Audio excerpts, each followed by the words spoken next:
नागपुरात महामेट्रो विरोधात काँग्रेसने आंदोलन केलंय।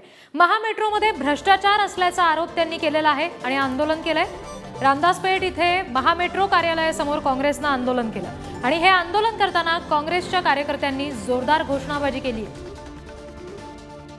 घोटाळ्या प्रकरणी ब्रिजेश दीक्षित आणि अन्य अधिकाऱ्यांवर फौजदारी खटले दाखल करण्याची आमची मागणी आहे आणि या संदर्भातच ब्रिजेश दीक्षित यांनी महामेट्रो सुरत असताना 2017 मध्ये बोगस दस्तावेज रेल्वे विभागाचे सादर करून त्यांनी ही महामेट्रो चालू केली।